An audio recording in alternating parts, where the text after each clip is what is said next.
What's going on, guys, and welcome back to another episode of Club and Country. This is episode number 123, and we start today's episode off with a game against Ajax here away in the Netherlands at the Amsterdam Arena for our final Champions League group stage game. As you can see by the table there as well, if we get just 1 point in this final game, we will guarantee qualification to the knockout stages, top of the group. Due to the head-to-head ruling with Chelsea, even if they beat Galatasaray on the final game, because we've beaten them home and away, we will still be guaranteed to finish top. So just 1 point would see us finish group winners. So coming into this game, I did decide to rest the majority of the players, and the first chance would fall to us in the 3rd minute as Albrahim on the ball here plays it through towards Porto with a nice little back heel. He fake shots around his man, plays it through towards Jose Perez, getting a rare start for us, cuts past his man and shoots, and also scores as well. And it's so awesome to know that in this Racing Santander team, with Morata having an absolutely fantastic season for us right now, we've got a Jose Perez on the bench, and whenever he plays, he always seems to find the back of the net as well. And what a lovely finish that was by the former Newcastle man. Really good strike past the goalkeeper into the back of the net. He gets his 3rd goal in the Champions League group stage, and it's Ajax 0, Racing Santander 1. So coming into this game, we just need a point to guarantee a top of the group finish, and as things stand, we're already going to be going through with the final 3 points. We had a good chance there. Moy Gomez's strike was well saved by Van der Hart, and it was still 1-0, but in the 30th minute, Ajax had their first chance of the game as they play the ball out wide, get themselves inside the area. Klaassen on the ball turns his man. The shot comes in, but it's way off target and goes behind for a goal kick. So still 1-0 going into the break. In the 53rd minute, there was a good chance for Ajax to equalise here as Zivkovic gets on the ball for them, plays it through towards Duarte, plays a 1-2 with Zivkovic, who shoots, but it goes just over the bar and behind for a goal kick. So still 1-0 in this game. Going to the hour mark, Ajax was still trailing, but they were getting a majority of the chances here. They go down the right hand side looking to get themselves the equaliser. They cross the win towards Zivkovic. He was the danger man, but his header is just off target though, and again behind for a goal kick. So still Ajax 0, Racing Santander 1. So still 1 goal up in this game, but to be honest, the pressure was paying off eventually. We knew that was going to happen as Zivkovic turns his man here. He keeps holding the ball. He gets taken down. I thought the referee was going to give a penalty. He didn't, and fortunately for Ajax, he didn't give a penalty because they worked their way inside. Van Rijn gets the strike away and does find the back of the net as well. So the pressure was always going to pay eventually. They were going to get themselves the equalising goal. It was pretty obvious. They had so many opportunities. Had we won this game 1-0, for example, it would have been ridiculous. I knew they'd score an equaliser eventually, and they did. So the hair can't keep this one out. It's Ajax 1, Racing Santander 1, and the home side are back on level terms. So it wasn't really disastrous for us, because they still need to score another goal if we weren't going to be going through as group winners. So I wasn't really fearing the worst or anything. They were getting good chances though, but because of that, they kept on pushing bodies forward. And in the 79th minute, they pushed way too many bodies forward. The ball gets played over the top towards Jose Perez. Takes a great first touch and an even better second touch as well. His second touch is a shot. It goes into the bottom corner, and Perez gets his 2nd goal of the game. So Ajax 1, Racing Santander 2. It was a great ball through by Tunkara over the top. Great first touch by Perez to set himself, and the second touch was just fantastic. A wonderful finish into the bottom corner. No chance of Van der Hart, because I thought he was going to take it a bit too far wide there and give the Ajax defender some time to catch up, but he didn't. There was 2 bodies chasing him down, but he still managed to get a shot away, put it into the bottom corner, and made it Ajax 1, Racing 2. And it was how the game would finish as well. His 4th goal in the Champions League group stage is enough to see us get the win there. His 3rd and 4th goals in this game to see us get the win, and because Chelsea beat Galatasaray by 2-0, a draw was going to be enough anyway, but we would have needed a draw coming into the final game. So as you can see, we topped the group by 2 points. We got 14 out of a possible 18, so really pleased with that. To be honest, like I'm surprised. I'll just say it right now. I'm very surprised about that because I did not see it coming. Coming into the group stage, I talked about it as probably one of the toughest groups I've ever been drawn in the Champions League. Chelsea, who've just won this year's Premier League in real life, Galatasaray, a really good Turkish side, and also Ajax as well, who do so well on career mode due to how many good young players they have. I'm so shocked that we topped that group undefeated. I only drew 2 out of 6 games and won the other 4, beating Chelsea home and away as well. Really awesome group for us, and I'm really pleased with how we did it.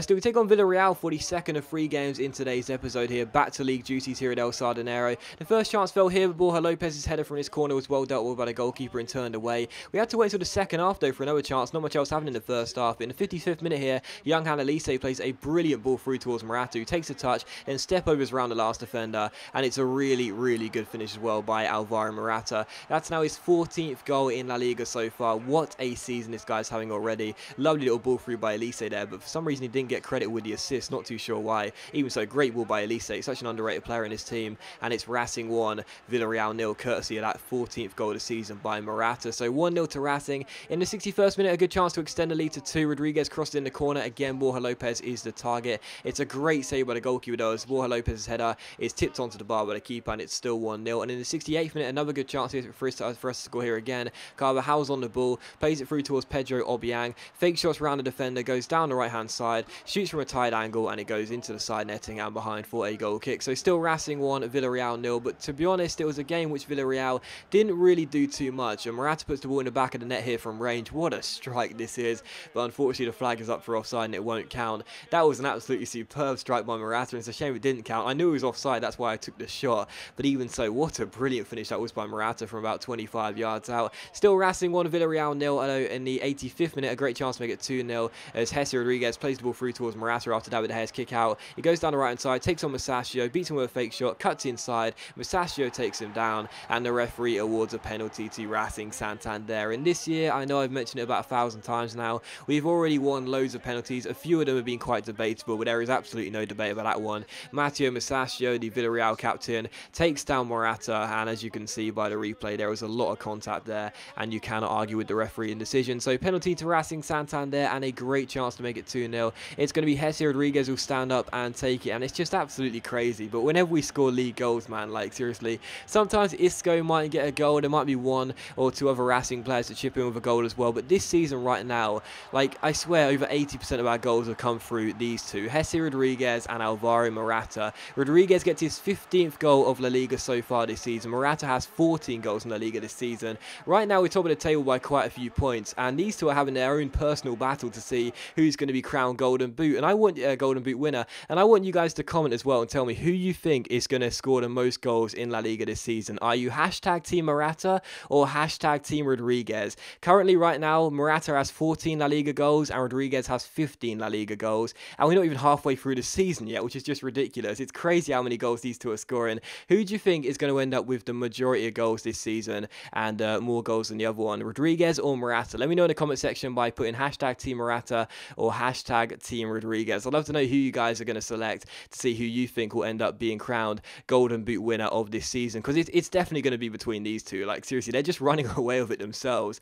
and scoring the majority of the goals we score. It's crazy, but still, we take on Ponferradina for the second game.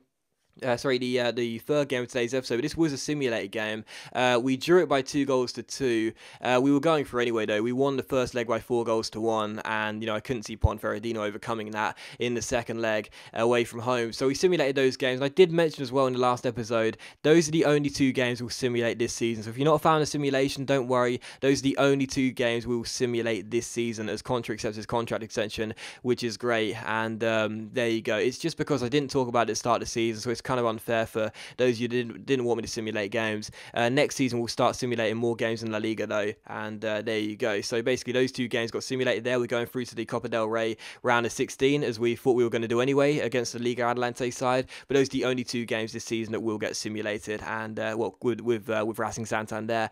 And there you go, and we take on Valencia for the third and final game of today's episode here away at the Mestalla. So the run we're on right now is absolutely fantastic. Of course, we are still undefeated in all competitions this season, so coming to this game, definitely fancying our chances. The first chance did fall to Valencia though. Paco Alcacer got played through but couldn't get his shot on target, and it was put behind for a goal kick, so still 0-0. And from that goal kick we pass out from the back as per usual. De Gea gives it to Carvajal, plays it back to our goalkeeper, who plays that wide towards Grimaldo. The left back finds Paco Candela, who takes it round his man with a quick little pass inside towards Morata, keeps hold of the ball here, plays it back towards Paco Candela with a back heel. We keep hold of the ball pretty nicely, then back towards Alvaro Morata, then to Grimaldo. Simple passing here, not giving the ball away, trying to retain possession in the early stages of the game. Borja Lopez crossfields towards Carvajal. We keep holding the ball really nicely. We play it through towards Jesse Rodriguez, who takes it around Jose Gaia here with a quick little dummy. Not dummy, just stops the ball. Keeps on going and shoots as well, and also scores. And it's a really, really nice team goal. That's the type of goal that I want to score on a regular basis for Racing Santander.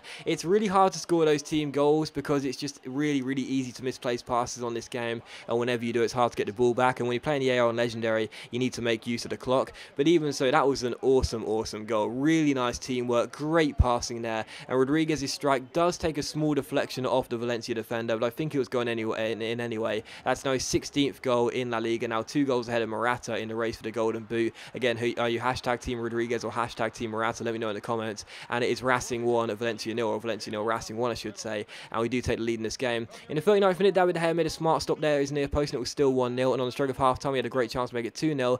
Young hand Lise plays through Grimaldo, takes it round the defender and shoots, but it's a really good save by the goalkeeper though, and then Morata's shot is also well saved by the keeper, and it is still Valencia 0, Racing 1 going into the break. And to be honest, not much really happened after that until the 89th minute, and the final chance fell here. William Carvalho plays the ball inside towards Araujo, and thankfully for us, his shot goes way over the bar and behind for a goal kick, and that's how the game would finish. A very poor second half, not much really happened, but we got the job done thanks to Jesse Rodriguez's 16th goal in the Liga so far. Finishes Valencia 0, Racing 1. The run we're on right now is fantastic, and those two guys, hashtag Team Morata and hashtag Team Rodriguez, are the big reasons why. But that does end the episode, guys, so as always, a big thank you for watching the video. Really hope you have enjoyed it. If you have enjoyed today's episode of Club and Country, then please do leave a like, and I'll see you for the next episode very soon.